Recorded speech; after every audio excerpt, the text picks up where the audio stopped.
Did you know that iCore Array gives out quest lines that rewards 9 free exotic armor pieces?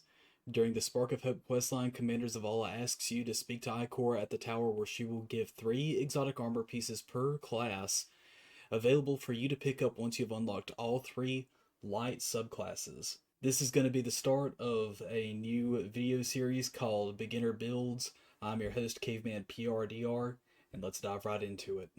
But before we do, please consider liking the video and subscribing to the channel, as both help out me tremendously as I make content for you guys. Thank you. Let's get on with the video. Today we're going to be taking a look at the Crown of Tempests exotic warlock helmet. You talk to Ikora in the tower. Once you've unlocked all of the light subclasses, you're able to talk to her to pick up these 3 specific missions per character.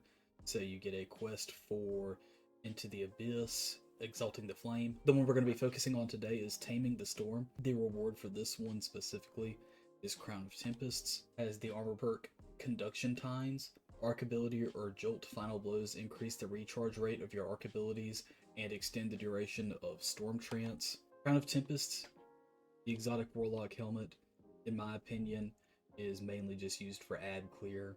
I think this is going to be more of an exotic that you maybe would want to use at power level content. I don't really think this is something that you would necessarily want to run in something like higher end content, like a GM or in master raids or anything like that.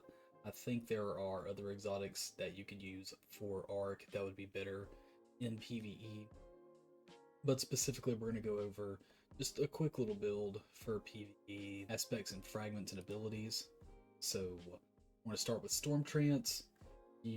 Part of the Crown of Tempests extends the duration of Storm Trance whenever you're getting kills with it and doing damage with it. So Storm Trance is going to be the super you will want to run to get the most out of Crown of Tempests. I personally like Healing Rift myself over Empowering Rift. Use the jump of your choice. I personally like Ball Lightning. Ball Lightning can give you a little bit more of it can give you another damage option from a safe distance. Pulse Grenade, I personally like Pulse Grenade. It does a targeted AoE and lasts for a certain amount of time. We're going to use Electrostatic Mind as one of our arc aspects. Defeating targets with arc abilities or defeating jolted or blinded targets creates ionic traces.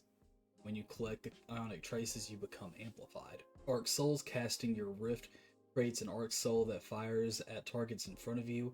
Allies can pass through your Rift to get an Arc Soul as well. Your Rift charges faster when allies are nearby. While amplified, your Arc Souls are supercharged and gain increased rate of fire. So you're going to be getting amplified because you're using Electrostatic Mind whenever you're killing jolted or blind targets. Whenever you pick up the ionic traces from those, these enhance your abilities of the Arc Soul. We're going to be looking at the fragments now that we're going to run. If you want to run a primary weapon that works with Arc, I personally recommend probably using Spark of Discharge. Arc Weapon Final Blows have a chance to create an ionic trace. Spark of Resistance, this is going to be a very important one for PvE. While surrounded by combatants, you are more resistant to incoming damage. Spark of Shock, your arc grenade jolts targets. This is going to be one way to jolt targets that's going to feed back into our loop of using Electrostatic Mind and Arc Soul. Plus, we can also use the jolt capabilities from the grenade to stun overload champions. Spark of Magnitude, your lingering arc grenades like Lightning Grenade, Pulse Grenade, and Storm Grenade have extended duration. So we're going to be using Spark of Magnitude to increase our uptime on the Pulse Grenade while it is active. Now we'll take a look at the armor mods that we're choosing. I personally heavily recommend running one Harmonic Siphon mod, or at least one Siphon mod. If you're choosing to run a Arc one, just do the Harmonic Siphon as it costs 1. I think you have other options for what you can do here. You can either use Heavy Ammo Finder and Heavy Ammo Scout if you feel like you want to get more heavy ammo and make ammo for your team. You can do that. You can also swap out to a couple of other options. I think Dynamo is something you could do. You're going to get some. You're going to be trying to cast your class ability a lot, so that way you can get your Arc Soul up. I think Dynamo could be a way to go. If you're trying to play further away from enemies, like you're using bows or if you're using a scout rifle or something like that, I would recommend not using Dynamo if you're trying to play purposefully back. But if you are just using an AR and SMG or something up close, Dynamo would be a decent play. If you're wanting to really get grenade kills, I highly recommend using Ashes to Assets, so that way you can get a little bit more energy back on grenade kills. I don't think you can go wrong with any of those choices. I'm going to look at the gauntlets here. For the gauntlets specifically, I'm using these to cycle abilities and to cycle a little bit of cooldowns back into the abilities. So we're going to be using Bolstering Detonation, grants class ability energy when you cause damage with a grenade. Impact Induction, causing damage with a powered melee attack, reduces grenade cooldown. So we're getting a cooldown on our grenade to feed back into our cooldown into our class ability.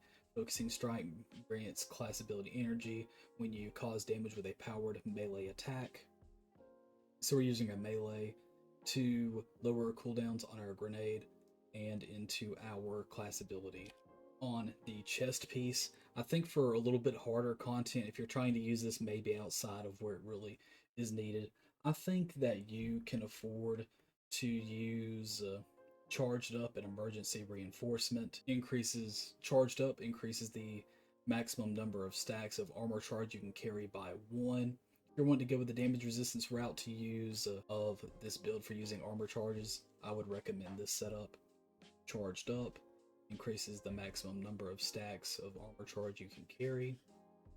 You're going to be getting the damage reduction by using emergency reinforcement. When your shields become broken, you temporarily gain damage reduction. On the chest piece, on the leg piece, I recommend using stacks on stacks. Picking up an Orb of Power grants you 1 additional stack of armor charge.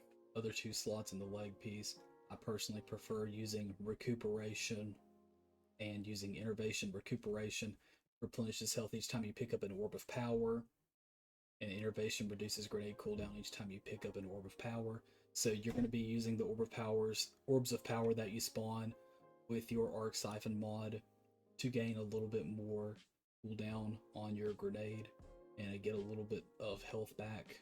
That adds a little bit to your survivability on the kit. There's not a whole lot of avenue for survivability with this kit, so recuperation is going to be very important to run here. And using Innervation to cycle class ability energy back to you, getting your healing rift back, that's going to also be imperative to your survivability for the build.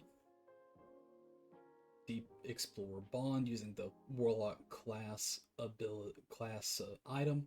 These are going to be the armor mods I'm personally using it. Time Dilation, your decaying armor charge has a longer duration, so that way you can have a longer uptime for your ability to have emergency reinforcement up when you need to use it. We're going to use Outreach, reduces melee cooldown when using your class ability. So whenever you use your class ability, you're going to have Outreach and you're going to have Bomber.